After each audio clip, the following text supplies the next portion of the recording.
국가적 재난으로 선포된 강원 산불 피해 복구를 위해 한국교회의 도움의 손길이 이어지고 있습니다. 미랄복지재단이 장애인의 날을 맞아 헬렌 켈러법 제정을 위한 서명 캠페인을 전개합니다. 4.27 남북정상회담 1주년을 맞아 한국교회의 역할을 모색하는 자리가 마련됐습니다. 안녕하십니까. 구티비 뉴스입니다. 사상 최악의 강원 산불이 발생한 지 2주가 지났지만 상황은 크게 나아지지 않는 모습입니다. 주민들은 여전히 대피소에서 생활하고 있고 까맣게 탄 건물들도 그대로입니다. 이런 가운데 한국교회 봉사단이 피해 현장을 찾아 이재민들을 위로하고 피해 복구를 위한 성금을 전달했습니다. 윤인경 기자입니다. 커다란 화마가 휩쓸고 간 강원 지역.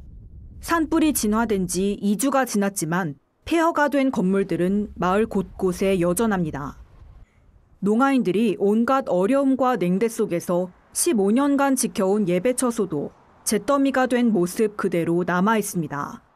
거센 불길에 형체를 알아보기 힘들 만큼 녹아내리고 까맣게 그을린 모습은 마치 폭격을 맞은 것 같습니다. 저희 교회가 바로 이렇게 빨갛게 불이 난 것을 확인하고 엄청 놀랐고 충격을 받았습니다. 왜 이와 같은 일이 있는지 그때는 더 심했었습니다. 아주 뜨거운 열기가 확확 달고 아무것도 건질 수도 없고.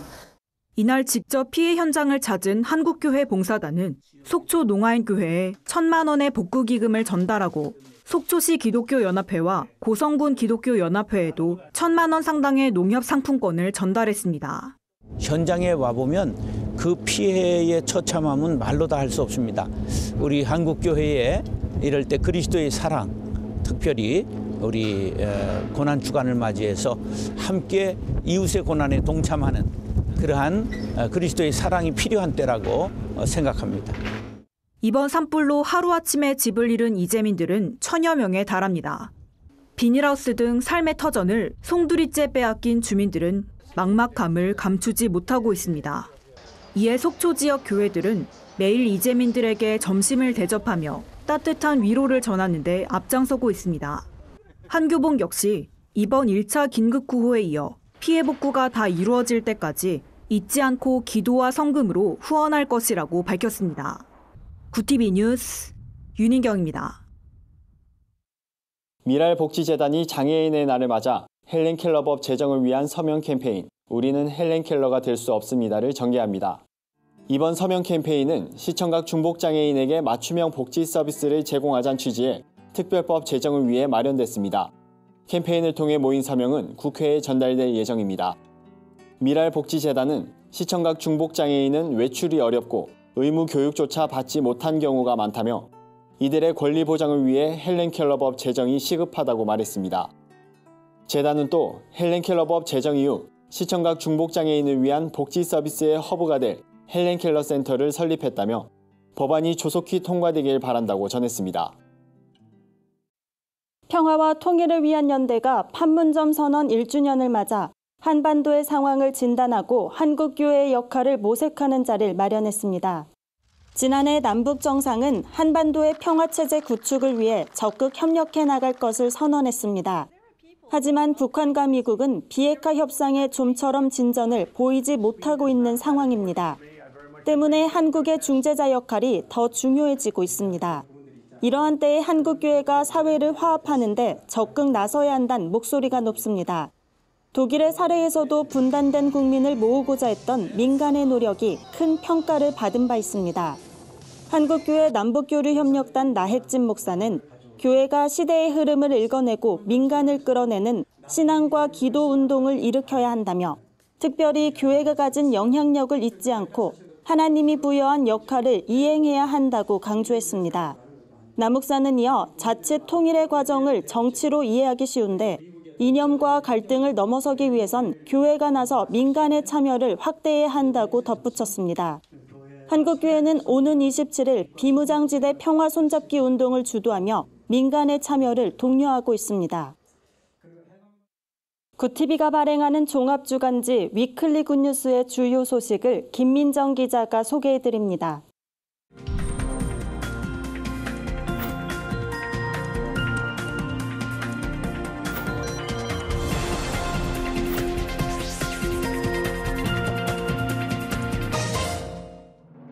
이번 주 주요 뉴스 브리핑입니다. 낙태죄 위헌 판결에도 불구하고 논란은 계속되고 있습니다. 기독교계도 예외는 아닌데요. 크리스찬들이 어떤 관점으로 낙태 문제를 바라봐야 하는지 전문가의 의견을 들어봤습니다. 아동학대 문제가 심각한 사회 문제로 떠오르고 있습니다. 최근 발생한 아이 돌보미 아동학대 사건으로 정부 정책에 대한 근본적인 개선이 시급하다는 목소리가 높은데요. 자세한 내용 살펴봤습니다. 일부 연예인이나 부유층 자제의 전유물로만 여겨졌던 마약. 이젠 일반인들에게까지 암암리에 유통되고 있습니다. 마약류 사범이 갈수록 늘고 있는 가운데 해결 방안은 없는지 짚어봅니다. 우리 주변의 선한 이웃을 소개하는 굿뉴스에선 탈북자들의 구출과 정착을 돕고 있는 비영리단체 링크의 박석길 한국지부장을 만났습니다. 헌법재판소가 낙태죄에 대해 헌법 불합치 판결을 내렸지만 논란은 쉽게 사그라지지 않는 모습입니다. 기독교계도 찬반이 엇갈리고 있습니다. 기독 여성단체 등 일각에선 이번 판결을 환영하는 분위기지만 성경적 가르침에 어긋난다며 우려하는 목소리도 높습니다. 태아는 하나님이 주신 생명이며 낙태는 생명을 죽이는 살인 행위라는 것입니다. 총신대 이상원 교수는 임신하는 순간 살아있는 영혼이 이미 존재하는 것이라며 태아의 생명이 천하보다 귀함을 잊지 말아야 한다고 강조했습니다. 이에 교회가 올바른 성문화를 조성하고 청소년 성교육을 강화하는 데 적극 나서야 한다는 의견이 나오고 있습니다. 이제 한국 사회에서 마약은 더 이상 특정인의 전유물이 아닙니다. 버닝썬 사태를 통해 물범과 같은 마약류가 버젓이 유통되고 있음이 확인됐고 최근 필로폰 투약 혐의로 체포됐던 한 방송인의 경우 인터넷을 통해 구매한 것이 알려져 충격을 줬습니다. 실제로 마약 거래는 유튜브나 채팅 앱, 인터넷 카페는 물론 비밀 인터넷이라 불리는 딥앱 등을 통해 수단과 방법을 가리지 않고 이루어지고 있습니다. 전문가들은 정부가 마약 대응을 위한 컨트롤 타워를 구성해야 한다며 중독자 재활 치료, 마약 범죄자에 대한 교정 정책 개선 등 적극적인 대응이 필요하다고 조언했습니다. 한반도의 평화 무드가 조성되면서 국제사회의 관심은 비핵화에 쏠리고 있습니다. 하지만 북한을 바라보는 프레임은 핵이 아닌 북한 주민이 돼야 한다고 말하는 사람이 있습니다. 바로 국제비정부기구 링크의 박석길 한국지부장이 그 주인공입니다. 한국계 영국인인 박 지부장은 유엔 본부에서 인턴으로 근무하면서 탈북자들을 만나게 됐다고 하는데요. 현재 링크를 통해 탈북자들의 구출과 정착을 돕고 있습니다. 최근엔 그 공로를 인정받아 대영제국 국가공로훈장까지 받았습니다. 박 지부장은 사람 중심의 패러다임으로 북한을 봐야 한다며 하루빨리 북한 땅에 자유가 찾아오길 바란다고 전했습니다. 부활절을 앞두고 교회 곳곳에서 예수의 고난을 묵상하고 부활의 의미를 되새기는 움직임이 한창입니다. 해마다 이맘때가 되면 일회성 행사에 그치는 보여주기식의 나눔이 부쩍 많아지는 것 같습니다. 부활절이어서가 아니라 부활의 소망을 누려야 할 그리스도인으로서 오늘을 어떻게 살아야 하는지 고민하는 시간이 됐으면 하는 바람입니다. 지금까지 위클리 뉴스 브리핑이었습니다. 오늘의 이슈 포커스입니다. LG화학과 하나케미칼 등 전남 여수산업단지 사업장들이 대기오염물질 측정 대행업체와 짜고 미세먼지 원인 물질 수치를 조작한 것으로 드러났습니다.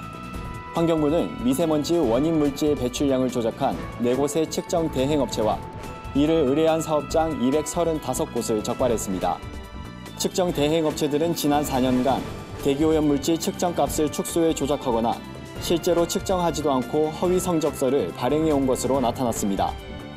환경시민단체들은 대기오염물질 측정치를 조작한 업체를 엄벌하고 전수조사하라고 촉구하고 있습니다. 잉글랜드 프리미어리그에서 활약 중인 손흥민이 유럽축구연맹 챔피언스 리그 무대에서 아시아 선수 최다골 기록을 세웠습니다. 손흥민은 맨시티와의 8강 2차전에서 전반 7분과 10분에 멀티골을 터뜨리며 유럽 챔피언스 리그 개인 통산 12호 골 고지에 올랐습니다. 이는 우즈베키스탄의 레전드로 불리는 막심 샤츠키르가 보유했던 종전 아시아 선수 최다인 11골 기록을 넘어선 겁니다. 한편 손흥민의 이날 활약으로 팀은 리그 4강에 진출했습니다. 보육시설 내 아동학대가 사회적 문제로 인식되고 있지만 영유아 부모 4명 중 1명은 훈육을 위해서라면 체벌이 필요하다고 생각한다는 조사 결과가 나왔습니다. 육아정책연구소에 따르면 부모 500명을 대상으로 조사한 결과 25.1%가 그렇다고 답했습니다. 이런 가운데 부모의 14.9%는 자녀가 보육시설에서 학대를 받고 있다는 의심을 해본 적이 있다고 밝혔습니다. 전 세계 60개국에선 이미 아동체벌을 완전히 금지한 상태입니다. 큰 불로 엄청난 피해를 입은 프랑스 파리의 노트르담 대성당을 복원하는데 얼마의 시간이 필요한지를 두고 관심이 모아지고 있습니다. 에마뉘엘 마크롱 프랑스 대통령은 5년 이내에 노트르담 대성당을 재건하겠다고 다짐한 가운데 전문가들은 대체로 짧게는 10여 년부터 길게는 40년까지 내다보고 있는 것으로 알려졌습니다. 화재로 무너진 첨탑과 지붕이 참나무로 만들어졌고 이를 모두 교체하려면 3,000그루가 필요할 것으로 전망됐습니다. 다행히 최근 수년간 노트르담 대성당의 3차원 상세 지도를 확보한 만큼 복원에 도움이 기대되고 있습니다. 주요 단신입니다. 2019 횃불연합 대성회가 22일 부산 포도원 교회에서 열립니다. 이번 대성회는 목회자의 영적 각성과 한국교회 부흥을 위해 마련됐습니다. 지구촌교회 진재영 목사, 전 통일부 장관 김하중 장로 등이 메시지를 전할 계획입니다. 한국교회 총연합이 부활절 기도문을 발표하고 한국교회가 하나 돼 하나님을 찬양하고 기도할 것을 당부했습니다. 한교총은 그리스도인의 교만을 용서해 주시고 사랑으로 하나 되는 한국교회가 되게 해달라고 말했습니다. 이어 영적 지도자에게 지혜를 더해 주셔서 다음 세대를 위한 대한민국을 세워가게 도와달라고 전했습니다. 부천시 기독교 총연합회가 부활절을 맞아 부천 지역 주요 도로에 부활의 기쁜 소식을 전하는 배너 1,200개를 설치했습니다. 부기총은 부천 시민들에게 부활절을 알리고 싶었다며 아기 예수의 탄생을 축하하는 동시에 영혼 구원의 기회가 되길 바란다고 말했습니다. 배너엔 21일 부천 서울신학대학교에서 진행되는 부활절 연합예배 소개 문구도 담겼습니다. 뮤지컬 스타라이트 스토리가 앵콜 공연을 진행 중입니다. 극단 솔라이트 미션은 이번 뮤지컬에 대해 영적으로 지친 현대인들을 위로하기 위해 등장인물들의 이야기를 옴니버스 형식으로 풀어냈다고 설명했습니다. 스타라이트 스토리는 23일까지 대학로 가나의 집 열림홀에서 진행됩니다. 이상으로 뉴스를 마칩니다. 구티비 뉴스는 인터넷 신문 데일리 굿뉴스를 통해서도 보실 수 있습니다. 시청해주신 여러분 고맙습니다.